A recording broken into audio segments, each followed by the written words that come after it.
This is Umar for BoxNation. We're at Matchroom lunch at 20 Stories. Pat, you're a Manchester lad. Have you been to 20 Stories before or not? Yeah, I have been just the one time, just having a nice social evening meal, really. But yeah, it's a beautiful place looking over a magnificent city. Unbelievable. I mean, what a promo Matchroom put together for yourself as well, outside Old Trafford. Really kind of gripped what Eddie wants to do with you moving forward. So I guess we'll start there, actually. As a decorated amateur, someone that everyone wanted, Pat, on their books. Why Matchroom and Eddie? Felt like when I went, for negotiations and stuff, Matchroom were very professional. I felt like their sort of vision for me in the future, it aligned with mine as well. I believe from what I've seen, like Eddie, he's very loyal to his fighters. He's always behind him no matter what. Even if there is a little bit of tension and stuff, he's still behind his fighter. And I like how it's a family-run business. You just know you're dealing with real people and like they have the best interest in the hearts for you. So yeah, and also the shows. I like how the shows are ran when you're watching from home on the TV. I just think it's a smooth transition. And don't get me wrong, like that's not discrediting Sky Sports and Frank Warren and stuff like that, because they also put massive shows on also.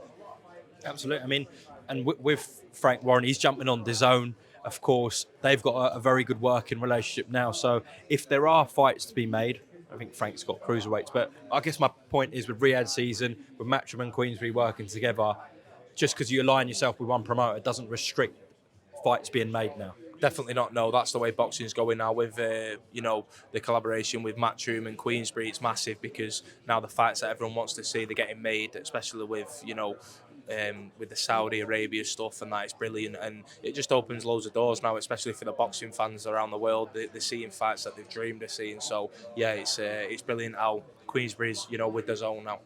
Yeah, of course. With DAZN being a global platform as well, look, you're going to be built in Manchester. I know you want to get to Old Trafford one day. We haven't seen a fight there since Eubank Ben, which is staggering. But he can take you to America, he can take you to Mexico, he can take you to Riyadh. Is that important to you as well, going global? Obviously, it has its benefits, but deep down in my pit, I want to have them big domestic dust-ups, especially in Manchester, and just where like my friends and family, and I say my friends and family because even though they're my fans, I know each and every one of them personally, and yeah, I treat them just with the same respect as I treat everyone else. I don't just see them as fans, and yeah, bringing them with me and giving them what they deserve because they've been on this journey with me now since I was a kid, and yeah, it's finally time to give back. When I say Manchester, I mean, you've touched upon it there, but what does Manchester mean to you?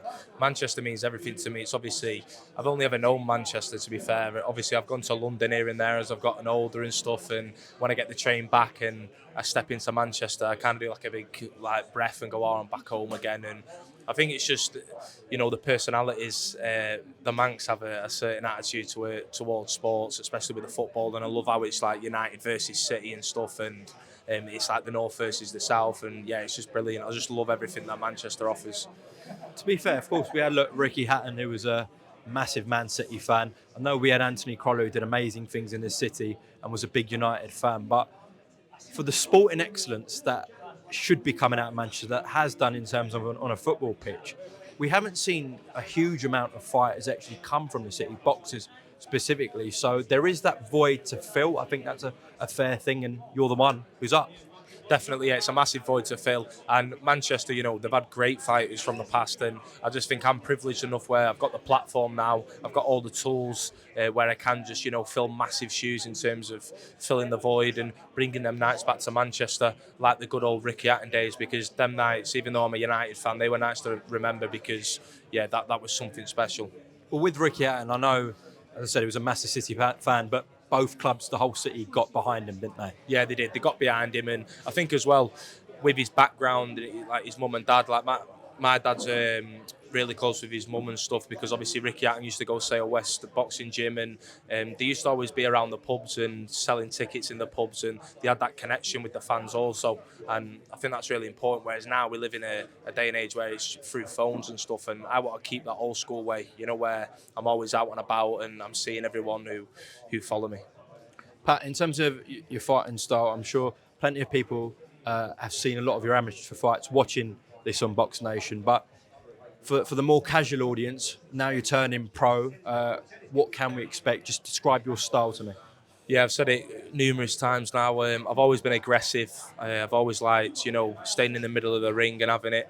Don't get me wrong though, when I need to switch it on and box, I can do that. But I much rather just slug it out a little bit also. So yeah, it's a lot of exciting fights to come, and I can't wait to actually go into deep rounds and deep waters because I've only ever experienced the 3 rounds in the amateurs, and obviously 4 or 5 round sparring and stuff here and there. So yeah, I can't wait to get the ball rolling and experience the other side of the pond, which is professional boxing. But it sounds like your style's going to be suited down to the ground. When you need to box and move and stay away from shots, you've got that ability. But when you want to entertain the fans and get stuck in, you said it, you love doing that. It's your guilty pleasure.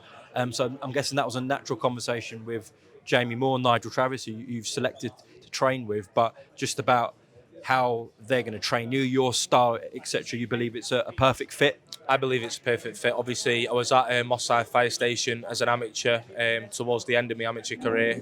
So I left Sale West, which was my dad's gym, just before COVID hit. And then when I moved to Moss Side, Nigel was training me, so he's known me ever since a kid. He knows how I tick, and obviously I've been in the pro gym and out the pro gym during my time on GB as well. So me and Jamie's, we've got a connection and we've built a good relationship. And also Jamie Moore, he was a unbelievable fighter, and especially with Matthew Macklin and stuff like that. So his sort of style, it really blends in with mine also, so he can really relate.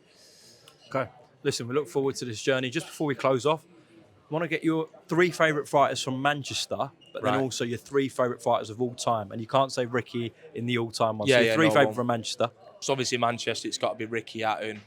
Croller's definitely up there as well. And obviously Tyson Fury's from Morecambe, but he went Jimmy Egan's gym, so you got to say Tyson Fury as well. He's got to fit the sort of the Manchester look. And in terms of 3 of my favourite fighters ever, I love Usyk, even though I'm an orthodox and he's a southpaw. I've always watched Usyk ever since a kid.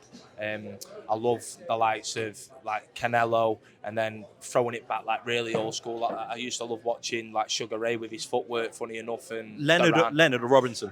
Both. I've always loved the old school boxers, Hearns as well, and George Foreman. Just all of them sort of old school fighters. I think if it's not broke, don't change it, and they really did have that killer instinct in them. I'm quite surprised as a cruiserweight you didn't say Evander Holyfield. Yeah, Evander Holyfield's definitely up there. He's unbelievable, and Loved the scrap as well. Yeah, he did. He loved to scrap, and obviously, even his physicality as well, that played a massive part. And he was dead light on his feet, also, even though he was stood there ready to go.